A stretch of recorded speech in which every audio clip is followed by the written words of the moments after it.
Hi, welcome to Pittsburgh Sportsline. It's been a phenomenal sports week. We've got a lot to talk about.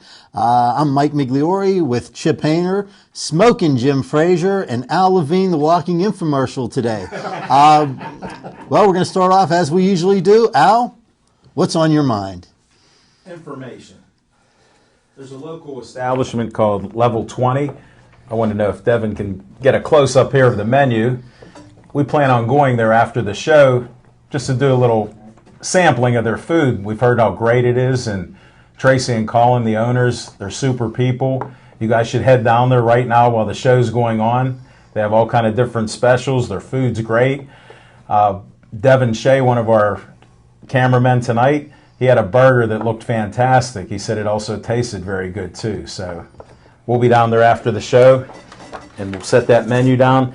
Then, since I do some charity work and fundraising, we have August 1st, night at the races at the Meadows again.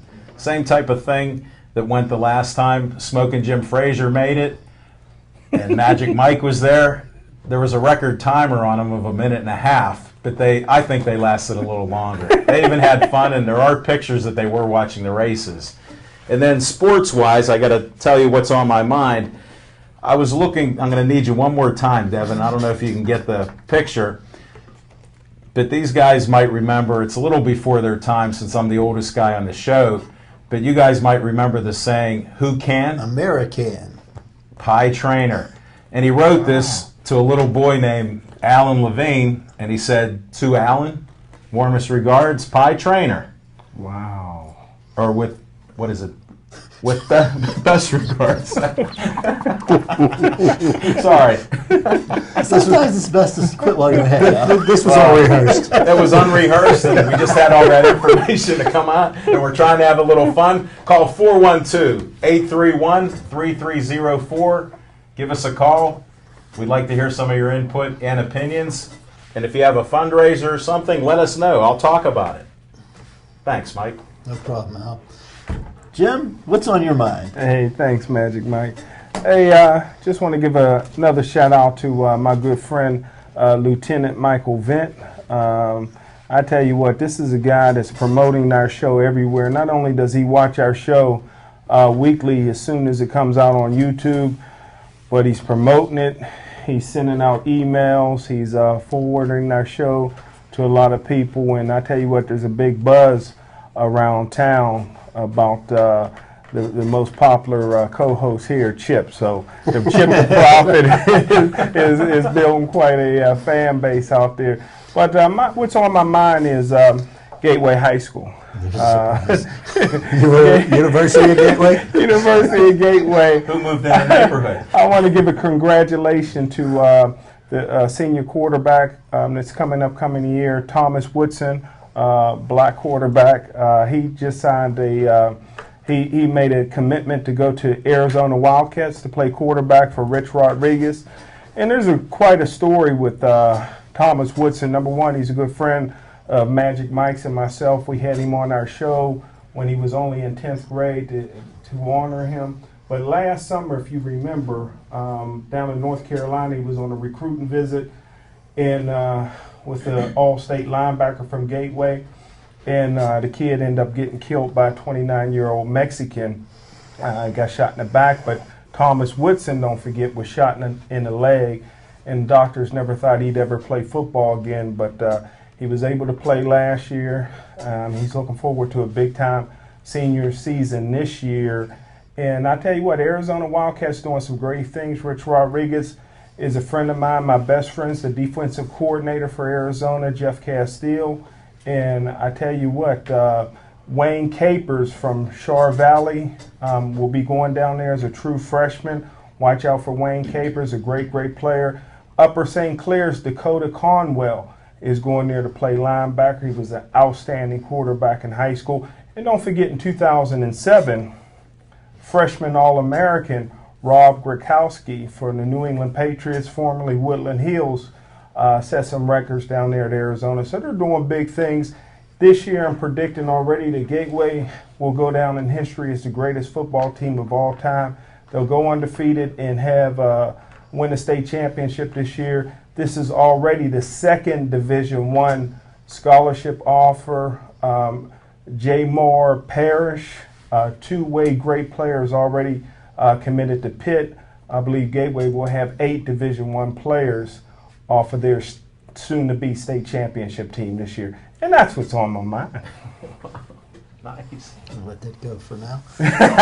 Chip, what's on your mind? Well, thanks, Mike. Well, what's on my mind is it looks like my friend Jim here got bitten by the bug. And there's pirate fever all over the city of Pittsburgh, and I think it's nationwide. But what I'd like to touch on is not something that's happened on the field. We're going to delve into that later on in the show.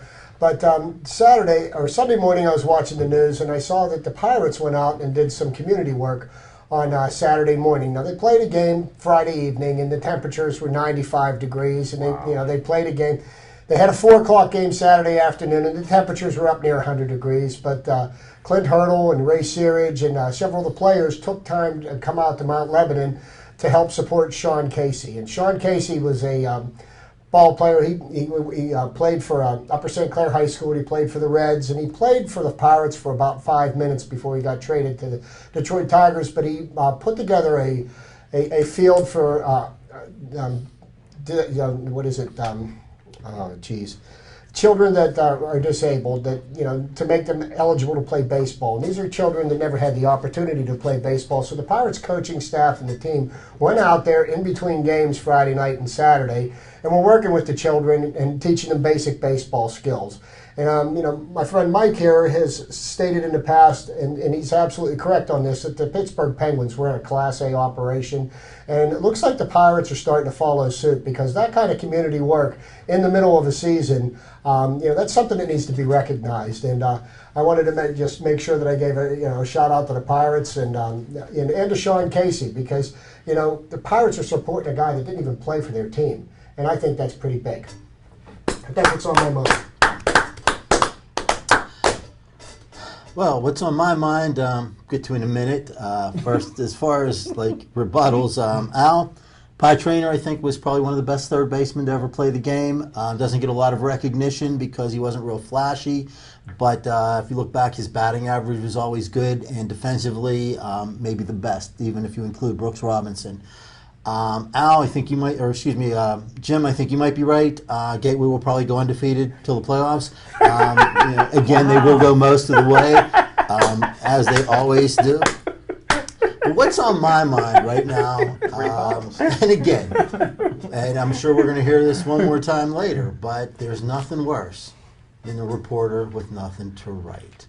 Newsflash, Joe Paterno is dead. Died a few months ago. There's some kind of investigations going on at Penn State. Jerry Sandusky's been convicted.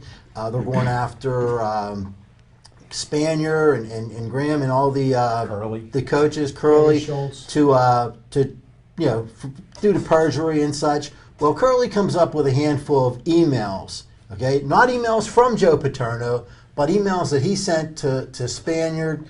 And they say, well, Joe says this or Joe says that. So we got morons like Colin Dunlap and these other yo-yos that are on the sports talk shows around here calling for Joe Paterno's statue to be torn down, and Joe Paterno should be this, and they should erase his record, and on and on and on, because you know what? These guys can't stand to prepare for a show, so they'll throw out something stupid like that so that you call in and have your say too. Well, let me tell you something, okay? For all you idiots that every time somebody says, well, Ben Roethlisberger did this, or Ben Roethlisberger, well, he was never charged with anything. What was Joe Paterno charged with? Nothing, okay? You have an email that one guy sent to another guy, not from Paterno, not from anybody. His name is even on it. It just says Joe. Right? So now we're going to tear down his statue. You know what, Penn State? Go ahead, tear his statue down. And when you do, tear down the other 5 buildings that he paid for. Wow. I'm done with that. Wow. Amen. They don't need to attack Joe Paterno. People that were at fault for sweeping this under the rug. They're in hot water and they're trying to bail their way out. And they're trying to do it at the expense of Joe Paterno's legacy. And, Joe Paterno's gone, but look what he did for 63 years, for a lot of young men and for that university. I think, they need to leave Joe Paterno alone. and move on with this, because it's about time that we put this all behind us, because Jerry Sandusky has been convicted. He is where he belongs, in jail, and that's where he should stay. Well, I tell you what, not everybody's mad at Penn State and Joe Paterno. They got donations this year of $208 million, second most in school history. So there's still a lot of loyal Penn State people out there writing big checks. That's right. And this isn't going to end right away. Like I predicted before, this could be one of the largest scandals in American history. Look at all these bogus emails and everything else that's coming out. What about the police? What about the politicians that are around there? How could this even be hidden and swept aside? Think about that for a couple minutes. Bigger than Jimmy Hoffa? Well, he's under a stadium. That's not that big there. So, and he wasn't a football coach with a record, most wins in NCAA history. We can debate that later. Well, He's a union guy. For something that was supposedly So is Joe. So is Joe. for something that was supposedly kept a secret and supposedly swept under the rug and supposedly covered up, there sure are a hell of a lot of people that know about it that they're trying to convict. Who didn't know about it? Well, don't forget that Colin Dunlap was the same guy that backstabbed the late Bill Stewart, West Virginia University's coach. Bill Stewart, Colin Dunlap was one of the beat writers for West Virginia University. He got real close to Bill Stewart. He gave him some excellent interviews over the years. But when West Virginia University hired a coach in waiting, Bill Stewart went privately to a few guys and asked them to investigate this coach because, and they did, and found out that he had several DUIs. But Colin Dunlap waited several months and then broke the story, backstabbed Stewart, and that led to Stewart getting fired, and he passed away this past year. So I wouldn't trust Colin Dunlap as far as I could throw him. Well, Plus, he went to a city league school, Carrick. Well, no offense to the station or the program manager or anything, but they should take the fan and change the name to the can, because that's where all the local sports media garbage seems to end up. But anyway, let's move on to something more pleasant. Chip, Pirates are doing okay. Yeah, you know what? There's only one word I can use to describe the first half of the season that the Pirates have just completed is wow. I stated back at spring training that I thought that this was the year that the Pirates were going to end the streak, and they have far exceeded mine and I believe everybody else's expectations. They look like they're one of the top 5 teams in the major leagues, and not only are they leading the Central Division, but they look like a very strong contender to make it to the playoffs. Now, I know the season's only halfway done, and we sniffed this area last year, but if you compare the teams from last year to this year, it's a completely different animal. You've got a much more balanced pitching staff. You've got much more mature hitters. You look at what Pedro Alvarez has done over the last couple of months. He's raised his average up into the 230s. He's got over 50 RBIs. I believe he's sitting at 16 home runs. Andrew McCutchen is somebody that had a very good first half of the season last year and disappeared in the second half of the season. Is leading the league in batting average, and he's also got 18 home runs. And Andrew McCutchen isn't a real home run threat.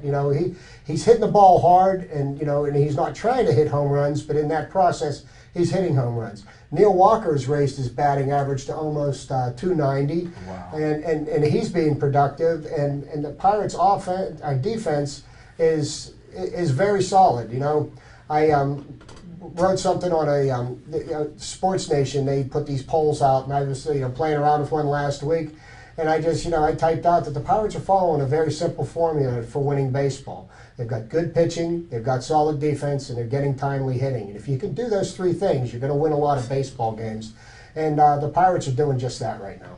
They're sure they're going to be a lot of fun to watch the rest of the summer here. Could this be World Series run? Because I tell you what, right now they're looking like a team that can win a World Championship. Well, I will quote Andrew McCutchen after watching the game Sunday afternoon. Why not now? And Wow. and I think that's going to be my motto for the rest of the year. Why not now? I tell you what, you look around the major leagues, and there aren't a whole lot of teams that have the kind of depth that we have. We've got the best bullpen in baseball. And something I was listening to Clint Hurdle say before the game, he's going to switch around the starting rotation.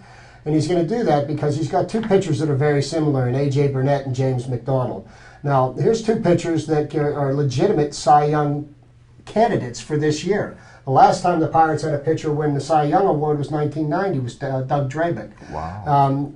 James McDonald's got an ERA that I believe is about third in the National League. Burnett's ERA is a little bit higher, and that's because of two games that he pitched that he really got shelled. And reading an article Sunday morning about A.J. Burnett, he was absolutely devastated last Tuesday night. He pitched against the Houston Astros, and he gave up 12 hits and 6 runs in about 4 innings, and he got yanked. And the Pirates fans gave him a standing ovation as he walked off the field.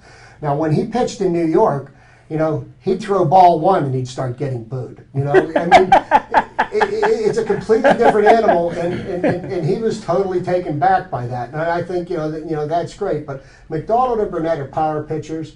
They've got Bedard, who needs some work. They brought Jeff Karstens in off of the injured list, and who's the other? Correa. Kevin Correa. So they're gonna start McDonald first. They're gonna pitch Correa, then they're gonna do Burnett, then they're gonna pitch Karstens, and they're gonna start Eric Bedard. And the reason why he wants to start Eric Bedard last is so that he gets the extra rest, and they want to do some extra bullpen sessions with him because they've identified some problems with him that they can work on, and they feel that they can make him better. And they're not satisfied with what they've got so far. They're working and trying to tinker it and make it better. I like what I'm hearing, and I'm liking what I see. Lincoln can't work his way back up into the lineup? Well, you know what? That's a very good question, and I think Brad Lincoln is much better in middle relief than he is as a starter. I think Brad Lincoln will give you a good 2 or 3 innings. Evidence like Sunday afternoon. Burnett sat down in the 7th inning with 1 out. Lincoln came in, 1 pitch, pop out number 2. The next guy up, he threw him 3 pitches. 3 strikes, you're out. Brad Lincoln can be good in that role. I don't think his role was as a starting pitcher. Well, I agree with you with Lincoln there, and they don't need him right now. This is the year of the pitcher. We got one of the best pitching staffs. I've been on the bandwagon a couple weeks now. I'm still looking for, what is the name of the hitting coach? Does anybody know? 412-831-3304. And I don't know if he was in your charitable event there the other day, but I didn't hear his name or another name of a hitting coach mentioned. You know what? They were patient. When they weren't hitting in April and May, nobody panicked. They just kept working hard, and who would believe that over the last 6 weeks, the Pirates' offense has been the most productive in the National League. If somebody would have said that in April and May, I would have got laughed off the air or out of the room. At least out of the room here, Chip. We're not arguing with you now. They're putting up some runs. I'm going to speak to a couple of other issues while I'm at it. Now, watching the game on Sunday, the Giants were playing the Pirates, and the Pirates were putting it to the Giants pretty good. Something appalled me about that game. Watching the Giants lay down and quit in the 7th inning made me sick. Bruce Bochy pulled everybody out, started putting in all these people that never play, and I don't understand how a major league manager can get away with quitting in the middle of the game. A baseball game is not over until there's 27 outs, and they gave up with 3 innings left, and the Pirates kept sticking it to them, and I'm glad they did. To quote my friend Mike Migliore here, yes, there is nothing worse than a reporter with nothing to write. Because in the Post-Gazette this morning was an article bashing Andrew McCutchen because of a tweet he made because he's sitting in an airport frustrated about a layover. He really needs to get a life. Who wrote it? Ron Cook. There's a shocker. Okay? But, just to give you a little idea of the kind of player and person that Andrew McCutchen is, I was listening to a radio station on Monday morning, and a gentleman called because he had taken his son down to the baseball game Sunday. So McCutchen's out there stretching before the game, and his kid, he gives his kid the baseball, and his kid says, I'm going to go down and get Andrew McCutchen's autograph. Well, To preface the story, in the last game of the season last year, this gentleman had taken his son down to the game, and his son wore the hat with the dreadlocks on it, and he was dressed up as Andrew McCutcheon, and McCutcheon came over and met the child and shook his hand and gave him an autograph and everything. So the kid went back down, and McCutcheon's stretching, and there's a crowd of other people around him yelling for him to, for autograph. And after he gets done stretching, he walks over to the railing, and he goes to the young boy, and he says, "Josh, how are you doing?" He knew the kid by name, and he signed an autograph for him. Now, is this the kind of guy that you want to bash? When have we seen a professional athlete that treats children like this? A lot of them in the past years have been a bunch of prima donnas. But I mean, this is somebody here that we should be the face of the franchise. And I'm proud he's playing for my team, and I'm glad we're going to have him for the next few years. Well, maybe that's one of the reasons they did sign him to that long-term contract at an undervalued price right now. And then the other thing with these sports writers, it's just like on this show. Sometimes we disagree just to see a reaction from somebody else. And with us mentioning that guy who's on the Post-Gazette staff, I forget who his name is that the writer is. I wouldn't even acknowledge that he's a writer if I didn't like him. Why give him any good publicity? Any publicity is what they want. Just a little insight from Al Levine, the talking machine here. Well, the only reason I paid attention because I couldn't believe that somebody would write something negative about Andrew McCutcheon. Well, look, we're still talking about it. That's what he did it for. He won. He won. We lost. I don't think any of the publicity that he got on this show has been very positive. Yeah, I guess he could put our criticism right up there with his Pulitzer Prize, right? Can you believe that they let this idiot vote for the All-Star, or for the Hall of Fame? That's insane. And then to touch on a couple of other things, with the way the Pirates are playing, everybody's just starting to yell MVP and MVP, and Andrew McCutcheon is a legitimate MVP candidate. He continues on the way he's been. There's somebody else that's going to get a lot of recognition before the end of the year is Clint Hurdle. And I think he should be a strong candidate for National League Manager of the Year because what he's done with the Pirate staff, and I know, Mike, you disagree with me, but I think he has no idea how to handle the pitchers, but that's just me. Hey, Chip, I want to defend you on this one. I don't know if Clint Hurdle could coach other places, but his gut feeling is working here, and he's juggling the lineups, even when we don't think he should. He just juggled the pitching staff, made sense, splitting up Burnett and McDonald. I like that idea. Let's see what happens in the second half. That bandwagon has lost wheels many times before, and I got a flash from one of my biggest fans, my brother-in-law, Gary, said he heard somebody mentioning the batting coach. He was bragging about him, Greg Ritchie. So there's the news flash. There was a little texter there. Nobody will call in, but 412-831-3304. We still care about that number. Give us a call this week. There you go, Chip. Al stood up for you. You must be right. I don't know. I've been right a few times this year. Must be right. And I've been wrong. Miami I've Heat. been right. But, Tiger coming there's back. Somebody else that needs to get mentioned here, and he's responsible for a lot of the success we're having, and that's Neil Huntington. Neil Huntington came here in 2008, and he came into an organization that had a minor league system that was completely decimated, that didn't have a single prospect in it. And now the Pirates, have depth in their minor league organization. I'm impressed by the fact that he didn't make any deals this year. He didn't trade Joel Hanrahan away. There's some talks about the Pirates are entertaining some offers to make trades now. And my humble opinion is I don't think the Pirates should trade anybody, and I think really the answer to all the Pirates' problems lie within the organization. And, I think they've got a continuity now and a camaraderie with the team that, is an intangible, and I think that they shouldn't mess with it. Chip, let me second that emotion again. As long as they're pitching, hitting, and winning, I'm with you on that with the Pirates. 19 years of nothing, so hopefully they can do it this year. Let them keep pitching like they are and keep hitting now and winning those games. And I'll tell you what, I was so sorry to see the All-Star break come when it did. Bad the last timing. homestand, we won 6 or 7 games. I was there Thursday night watching them complete a 4-game sweep of the Astros, and boy, was it nice. Jeff Karstens came out and just pitched lights out. 4 in a row against anybody. That's quite an accomplishment. Well, right now, they have the 4th best record in the entire major leagues, behind the Yankees, the Rangers, and the Nationals. And while the Nationals have pretty much been on the same path as the Pirates. So who knows if they're going to hold on or not. But in the National League, there's not a lot of much better teams. And one of the things that happened, in addition to the Pirates getting better, is the division got a little bit worse.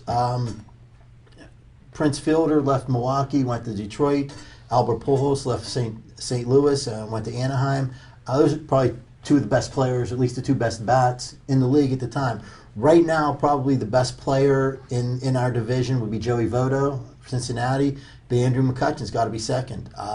So the Pirates, they said in addition to them getting better, the rest of the division took a little bit of a step backwards. And there's not really a super team in the National League right now. So the Pirates do have an opportunity, if they can win the division, to progress to the to possibly go to the World Series. And that's why I say, why not now? I mean, it you know, you got to believe it can happen, and we've been dying for a team that could give us this kind of enthusiasm, and we've got our prayers have been answered. We just, you know, the season's not over. We really haven't accomplished anything yet. We've got the 4th best record in baseball, but it's still July 10th.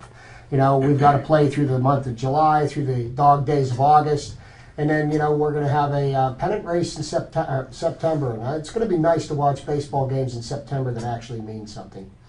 Well, I'm hoping they go past that 100-game mark, so I'll be right with you, Chip, rooting for them. Hopefully I can get a season package like you did. I want to hear that deal.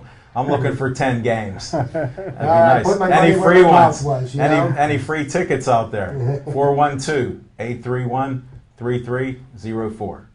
Do you see any scenario, though, Chip, Mike, or Al, where the Pirates could collapse like they did last year? I mean, you know, what's the situation? I mean, right now they're doing everything well. The fans are behind them. The enthusiasm.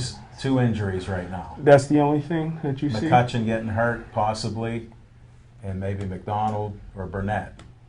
Well, you know, that is a distinct possibility. As you know, as strong of a possibility as us winning the division, going on to the playoffs, and making a noise. Yeah, the wheels could fall off the bus. We know that because it happened last year. But I think we learned from that last year, and I think, you know, bringing in the veteran presences like, you know, A.J. Burnett, and you know, getting rid of poison in the dugout, like by shipping Ronnie Cedeno out of town. And, you know, that Barnes is not, you know, your shortstop of the future, but he's an adequate shortstop. He can make all the plays. He may not, you know, he leaves a little bit desired at the plate, but he can make you know, he can make a clutch hit when you need one. I think they got rid of the people they needed to get rid of this year, and they made all the right moves. The people that they decided to pick up were just perfect fits. They were, you know, the pieces of the puzzle that just slid right in there. You know, there's a lot of luck involved in things, and I think, you know, we got lucky. But yeah, there is the possibility that, you know, this could all blow up in our faces. I just don't see the attitude of it. Like, you know, nobody looks like they've accomplished anything. They know that they've got a lot of work ahead of them, and I think they're going to be up to the task. You know, two things that they do this year that they didn't have last year's. First, they beat the teams that they're better than. They don't go out and lose a series to the Astros or the Cubs. The teams that they're supposed to beat, they do. The other thing is, right now their bats are much better than they were last year at this time. Last year the pitching carried them all the way. This year the pitching kept them afloat until the bats got hot, and now both seem to be doing okay, the pitchers and the batters. What could go wrong? Again, I'm not a big fan of the way Hurdle uses 5 pitchers a game and stuff like that. I think that he's, you know, overusing the pitchers, and that could become a problem later on. And if the hitting cools off, a lot of guys are hitting right now better than they've ever hit in their careers before. Maybe it's just their time, and they've gotten to that point. But if they start to regress, well, then, you know, again, you could possibly have a problem. But again, in the next, out of the next 70 games, they have 35 games against Houston, the Cubs, and Milwaukee, and those are teams that right now they are better than. And I would guess that they will win a large percentage of those games. And if they do, then, you know, they're not going to have that collapse.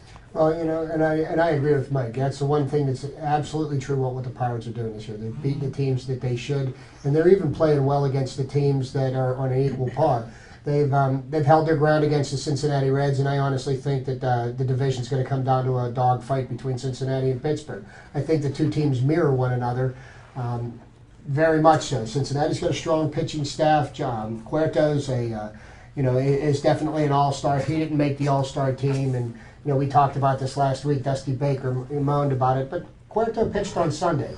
A.J. Burnett pitched on Sunday. James McDonald pitched on Saturday. So I wouldn't pick them on my all-star team if I was the manager. You need to have people that are going to be able to pitch tonight.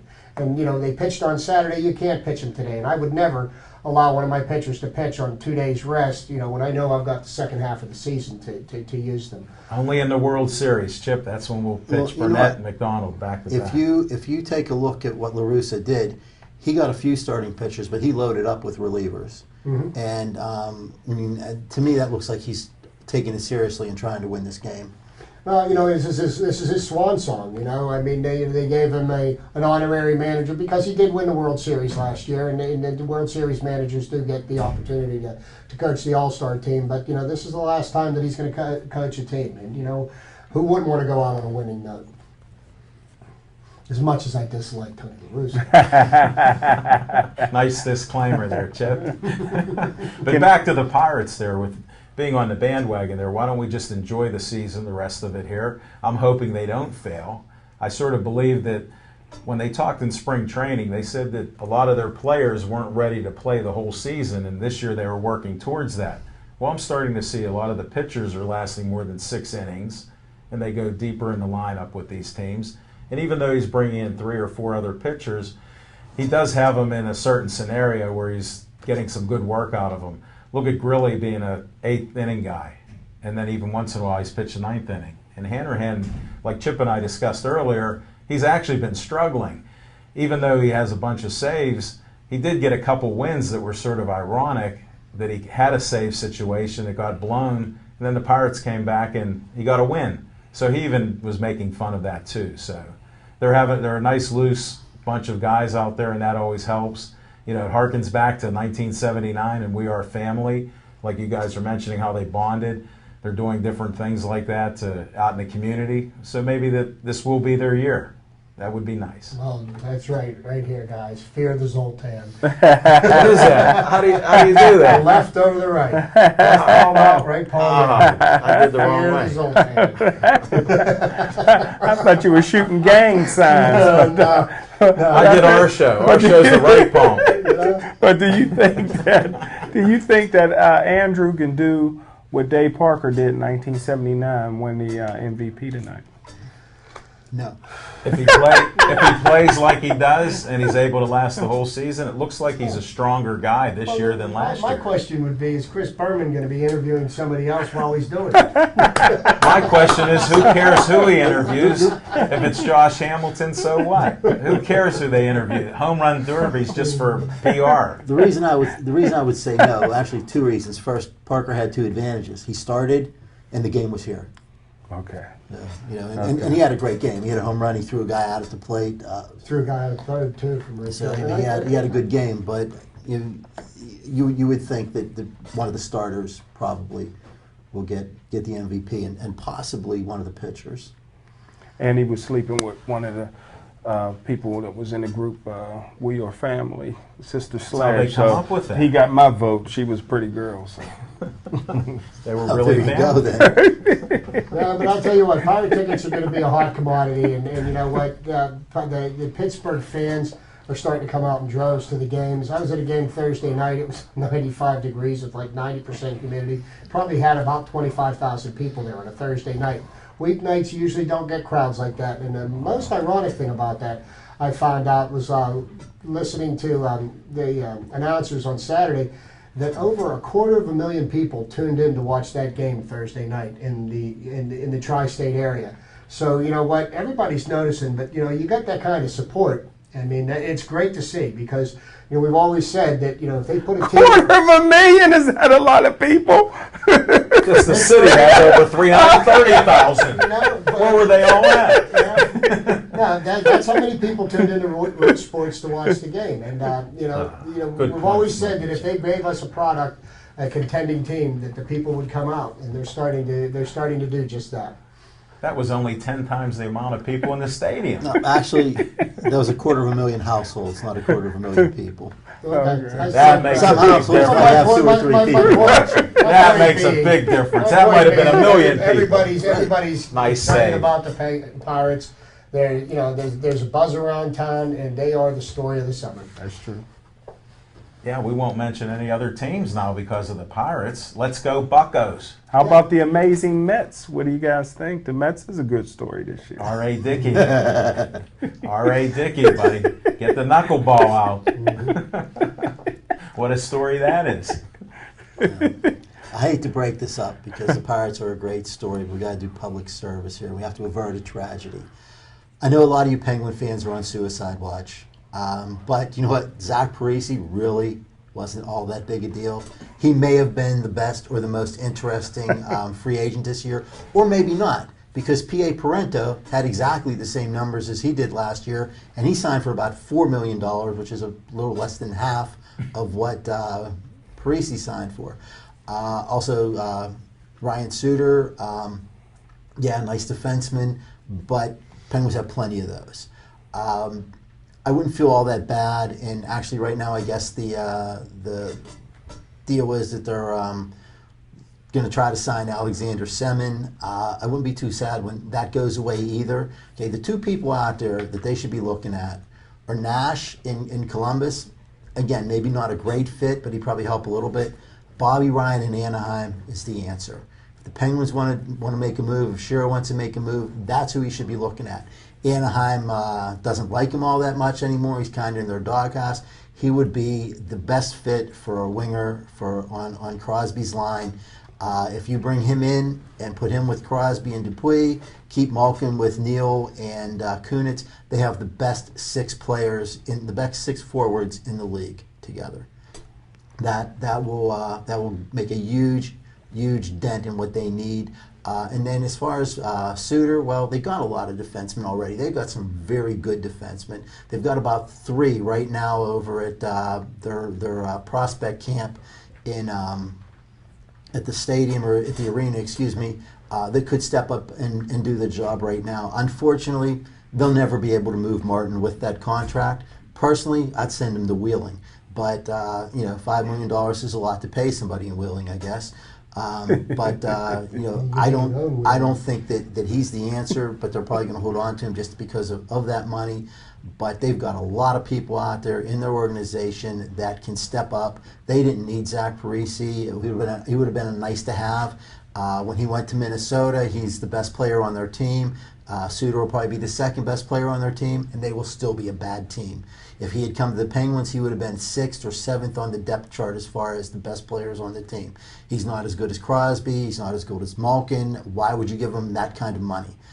We had a better player in Jordan Stahl and didn't give him that kind of money. He went away. So don't feel too bad about losing out on Zach Parise. It wasn't that big a loss. I agree with you on that, Mike. Parise is as much of a fuss as people were making about him. How would he fit in on a team where he's not the star? Okay, you get signed for this big money and you're 5th or 6th fiddle. That's gonna lead to dissension. In Chip, the locker that's room. why There's a lot to be said about the chemistry that the teams are able to get. But that's why he made his decision. That was a simple decision here. Just because the money's being offered, they use that as a bargaining chip. When you have a weak draft, look what happens. There's a couple players that go to the top. They get the millions here. Just like Parise. Look, Martin was actually helping to recruit him. Isn't that ironic? There's a guy that should be gone, and he's actually recruiting a guy to get $90-some million. And then look at Jordan Stahl. I was a big Jordan Stahl fan, but like the emperor next to me says, there's just another piece of meat out there to play. Well, I hope he's right this time, but it will be nice to see Jordan Stahl with his brother there maybe as a winger and see how many goals and see his offensive output increase. So I don't blame him for trying other territory. And what a wedding present that was on the night of his wedding. What a deal. Well, that's what he wanted, and that's what he got. As far as Martin trying to recruit Parise, obviously he's about as good a recruiter as he's a defenseman. They should fire him just for that. I was out of town when when the Jordan Stahl trade made, and I wanted to ask Mike this question: do you think Penguins will be a better team now that Jordan Stahl is gone with what they got for him, or do you think they're going to be worse off? No, I mean losing Jordan Stahl is I mean that's tough. He was a very good two-way forward. You don't replace that too easily. Sutter he's a nice player too. He's a good penalty killer. Jordan Stahl is a great penalty killer. I don't know so much that they're a better team without him. The problem with Jordan Stahl was he was a center, and he was never going to be the 1 or the 2 center as long as Crosby and Malkin were playing.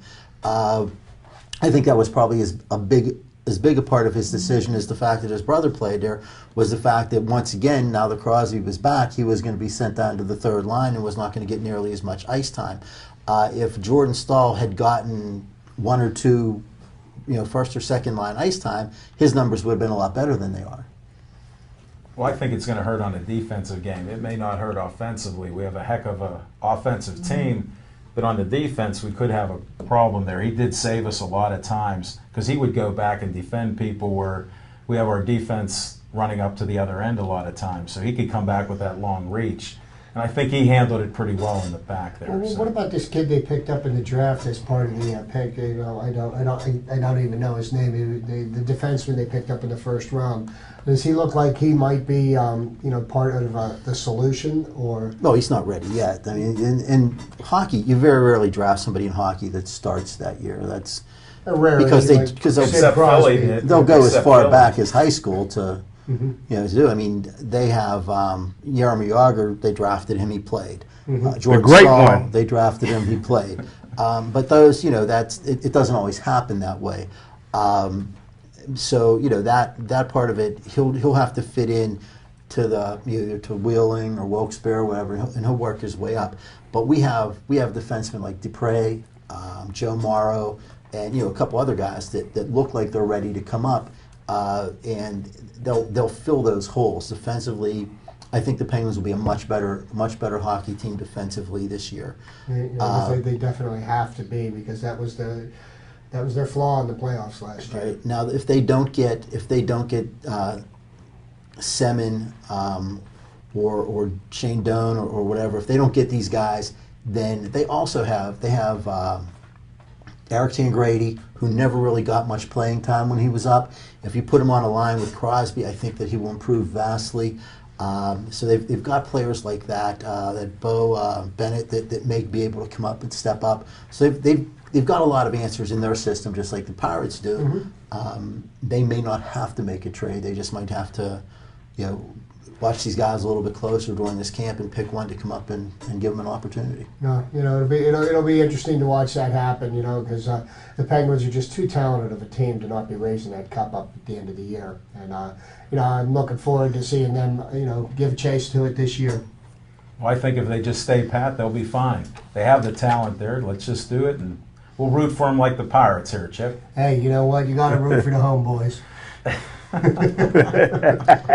Well, there's something that your standard talk show host that doesn't want to prepare for his show will throw out every once in a while. Is it a good season if the Pirates are over 500, or do they have to make the playoffs for it to be a good season? Playoffs.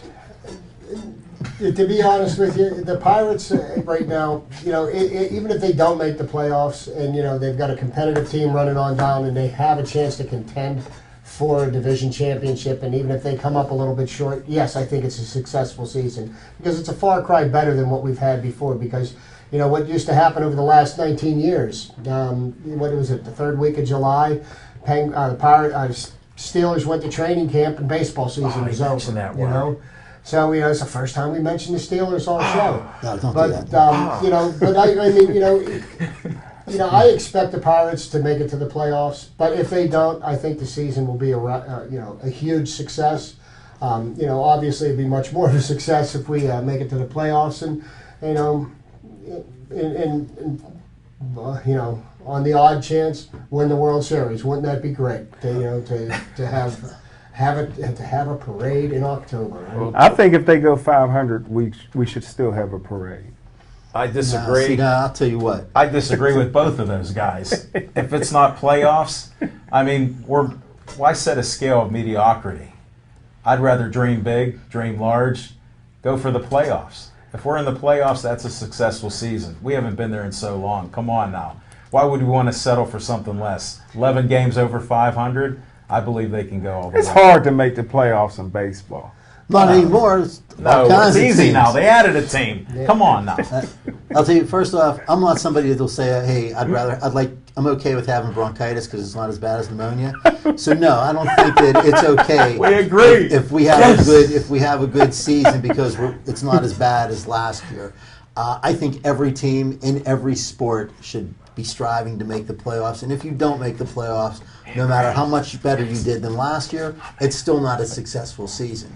In fact, if you don't win the World Series, it's not a successful season. Only one team in every sport every year has what I would consider a successful season, and that's winning the championship.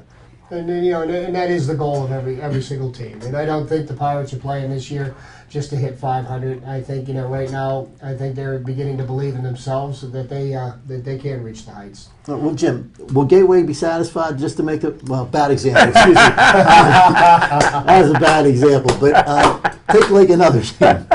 Hey, Jim, to get on to another subject, I was Okay. talk about Reggie Jackson and the New York Yankees. Okay, Reggie Jackson made some comments in Sports Illustrated this past week, and we've heard to the players from the steroid era that got ahead of him on the home run list, and what his thoughts were about who he feels that the home run king in baseball is, and he feels that Hank Aaron is still a home run king, and that the other people's records are tainted. And he took exception with A-Rod, who is an admitted steroid user, and the statistics that went with it. So the Yankees asked him to not come around anymore because I guess they're trying to censor him, because I guess in the United States of America you have the right to free speech, but if you're a Yankee employee you don't. I think Reggie Jackson's entitled to his opinion, and I think that the Yankees, by asking him to stay away from the team, have made this an issue now.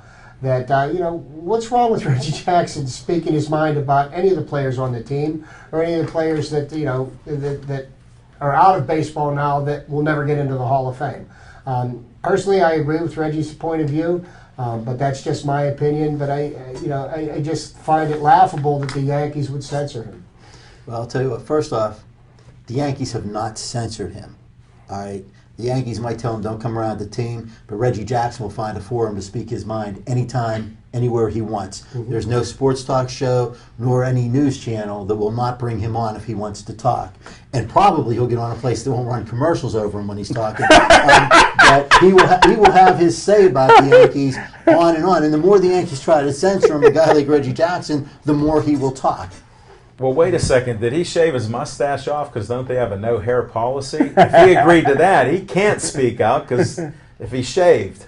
Well, one thing I know is it's hard on A-Rod. I mean, you go to the Dominican Republic and that steroids is running rampant down there, man. That's as common as M&Ms down there, man. So what about so it's hard to Madonna? resist. What happened with Madonna and him? Ooh, He probably needed some steroids to keep up with that too. Well, then we get onto the subjects about. And that leads me to another thing. There's a major national publication that asked the question, who's the most overrated player in baseball? And Alex Rodriguez was by far the number one pick. They feel that he's the most overrated player in baseball. Wow. I mean, you look what he's done the last few years. I mean, he hasn't, when he got the big $250 million contract, he was hitting 50 home runs, he was driving in 125, 130 runs, and he isn't coming anywhere close to that anymore. Well, I was a little disappointed. I met A-Rod back when they had the All-Star game here in Pittsburgh, and we went from High Tops. They had the High Top Sports Bar, and they rolled out the red carpet, and I escorted him to the stadium. He was in a suit at the time, but I was a little disappointed because I thought it'd be a lot of female groupies around, man, because he was known to have a lot of ladies. But I tell you what, I was a little disappointed, man. I wish I would have been escorting somebody else. Is that when you hung up your shoes? But I was surprised how tall he was. And it was obviously, prior to him using steroids because he didn't have much chest development at that time. And here's the whole thing with something like that. Players like Alex Rodriguez, even Barry Bonds, they were probably two of the better players of their generation, and they didn't need to use performance-enhancing drugs to be top caliber players. And I don't understand why they did. I guess it was an ego thing. They wanted to get more press than the others. I hear stories about Bonds was getting upset because Sammy Sosa and Mark McGwire were getting all the print in 1998 when they had the home run, they chasing Roger Maris's record, and all of a sudden nobody's talking about Barry Bonds. And just none of those players had to do that. They weren't mediocre players. I could see guys in the minor leagues that may never get a chance to play in the majors, juicing, trying to make the majors and get their 15 minutes of fame. But these guys would have been stars had they not done it. Maybe if Ken Griffey Jr. would have done it, he'd have had a better career his second time in Cincinnati. So who's to say? You know what? That's a pretty good point. Ken Griffey Jr. was, I think, maybe one of the best baseball players ever. Definitely the best baseball player of his time until he got injured. Mm-hmm. And one of the things that the steroids would have done for him is kept him off the injured list. Mm-hmm. Good point. Who knows what that would have caused him later in life. But if given a full career, I believe that Ken Griffey Jr. would have shattered records, broken the home run records, and you might have seen some triple crown winners out of him. Well, like another vote for steroids. I'd rather see these guys on HGH, since that's a little more natural, and it helps a lot of young people to grow that are too short. So imagine why these guys are so big, and it helps you heal faster too. But you can do a lot of supplementation legally to do that too, to promote your HGH in your own body. So I'm sure they do some of that. And everybody looks through an edge. Like you're saying about in the past with Hank Aaron and everybody else, what were they taking back then to stay awake? You got a flyer in there for Belco? No. I go to ball 4 with Jim Boughton in the Greenie era. Why did they have a bowl of all these greenies and all kind of other stuff that was right at the training table? That was a breakfast of champions. They had a beer and they chugged it down. So, every era had something going on. And I won't even go back to Babe Ruth. Okay? Not today. Beer and hot dogs. Oh, you stole my thunder. And a lot of women, too.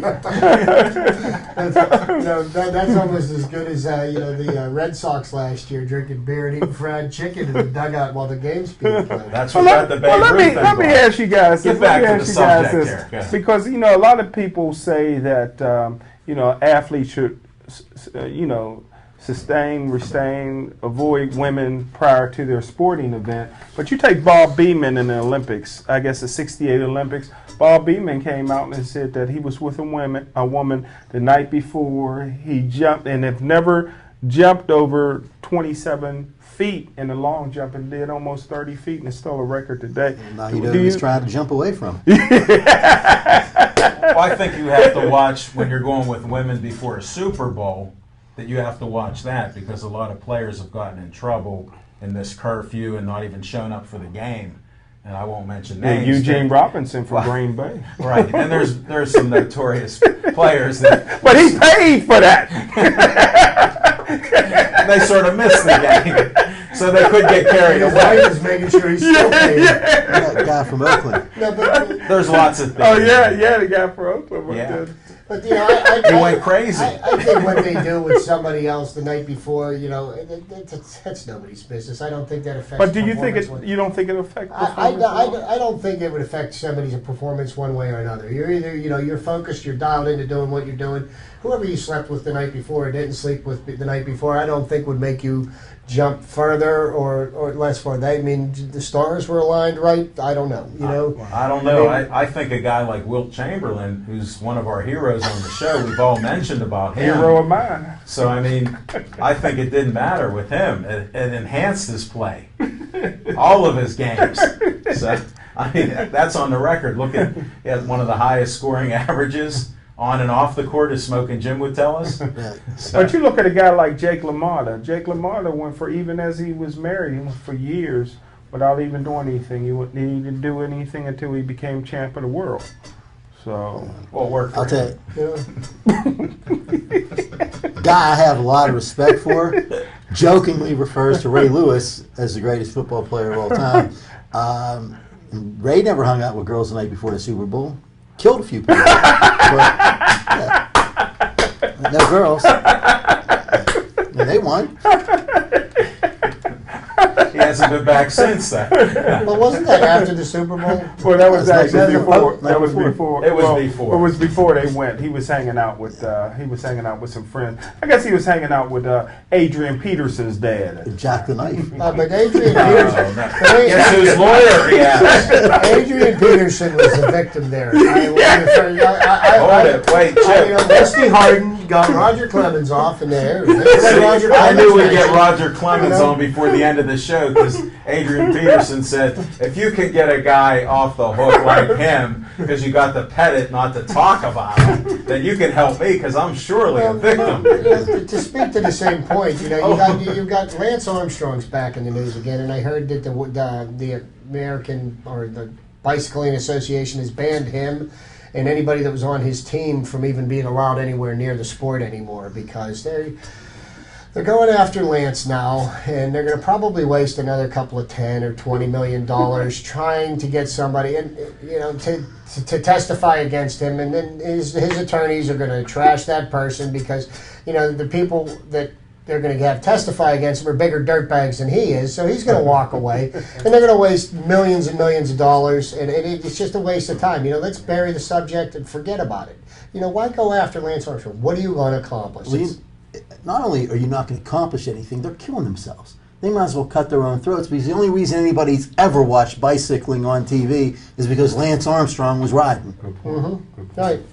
And you know what he did? It was 10 years ago.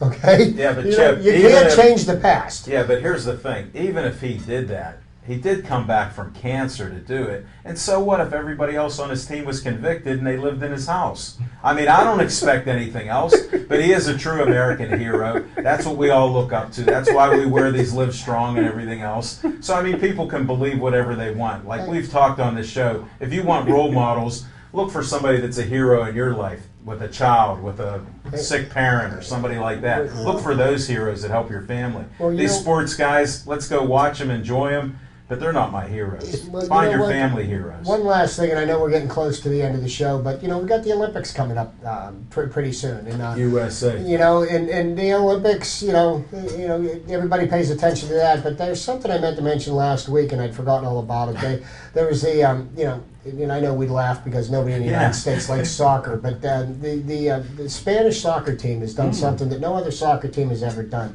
They won 3 world events in a row. They won the World Cup, they won the Euro Cup twice, and they may be the favorite to win the Olympic gold medal. And I'm telling you what, I watched the final of Spain against Italy, and I was kind of impressed by the way they played soccer. And, it was watching the 2 best teams in the world play. And if you get a chance to watch that in the Olympics this year, it might be worth spending, 15 or 20 minutes with your eyes open. And you might be impressed by the caliber of athletes. You watch a lot of sports. You sure you work, Chip? He DVRs it. He's like you. He doesn't sleep. He's a zombie. Jim, sleep is overrated. Sleep is overrated. For one last thing here, I want to talk a little bit about golf. Last week, Tiger Woods and Phil Mickelson did not make the cut. Do you know how many people watched golf this weekend? 3. 6. Yeah, and that's the first time. The last time that happened, I believe, was in 1993, 1994. Tiger Woods was an amateur, and Phil Mickelson was very young in his professional career. But I mean, the last time that those two didn't make the cut in the same tournament was almost 20 years ago. And only 6 people watched that week, too. Anyway, hope more than 6 I'm Mike are watching this McGlory, show. Chip Hayner, Smoking Jim Frazier, Al Levine. We're going to be at the Level Lounge in about half an hour. See you there. 5 minutes, folks.